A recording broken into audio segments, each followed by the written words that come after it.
دەستمان کرد بە دابەشکردنی دەمام و دەستەوانە بەسەر هاوڵاتیانی گونج و سرێشمەکە ئامان زمان هوشیارکردنەوەی هاوڵاتیانە بۆ ئەوەی خۆ پارێزن کە یەک لە ڕێنمایەکانی وەزارەتی تەندروستی ئەوەیە خۆ پارێزن پێش ئەوەی چارەسەر بکرێن و دەمام و دەستەوانە بەکاربێن لە کاتی هاتنە دەرەوە لە ماڵەکانتان ئێمەش بڕیانمادەوە گروپ ناوەنی سرێشمە دوای بڵاوبوونەوەی ئەم پەتایە دەمام و دەستەوانە بەسەر هاوڵاتیان دابەش بکەین.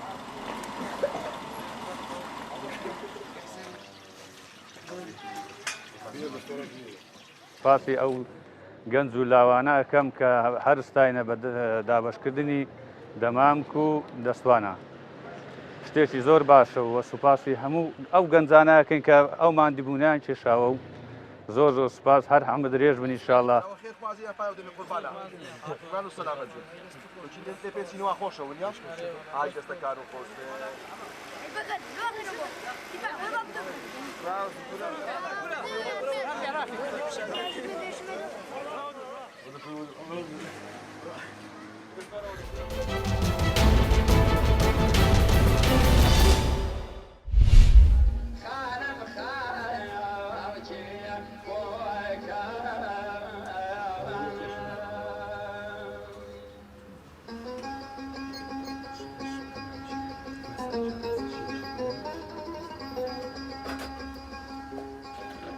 بیرم کردەوە کە هۆکارێکمە بێ بۆ ژیان یعنی سەرچاوێکی داهاتمە بێ کە هەم خۆم بتوانم سوودی لێ ببینم و هەم خزمەتێ بکەم بە خەڵکی گوندەکانی چواردەوری سنوورەکەم.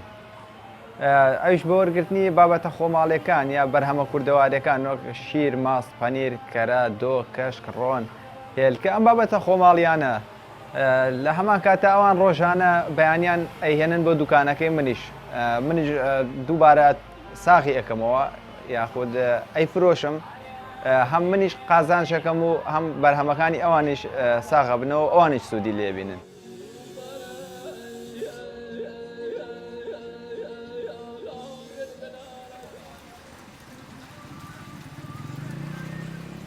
هەموو بابەتانە بابەتی بەرهەمی ناوخۆی خۆماڵی خۆمانە بە بەردەوامی من سەردانی دوکانەکانەکەم ئەوەی کە بابەتی شتی کوردیواری خۆمانی هەبێ لەبەرەوەی بۆ ژێرخانی ئابووری وڵاتەکەی خۆشمان بۆ لادەکانی خۆشمان ببوژێتەوە معنای خەڵکی خۆمان پەرە بە شتە کوردەواریەکانی خۆمان بدا.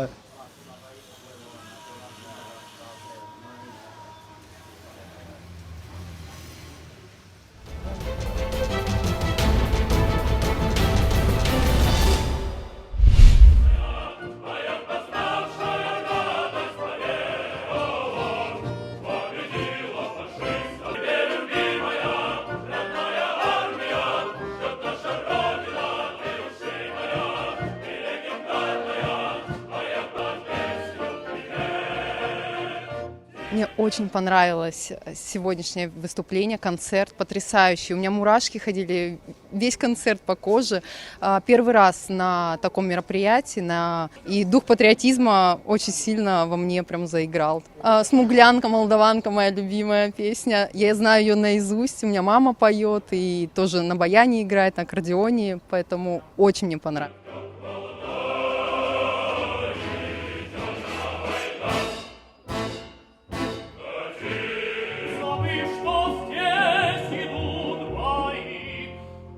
Здравствуйте, мне очень понравился концерт, просто потрясающий. Я сидела в первом ряду, и это просто такой инструменты эти так звучат. Была, ну так, здесь в первый раз, и как бы очень...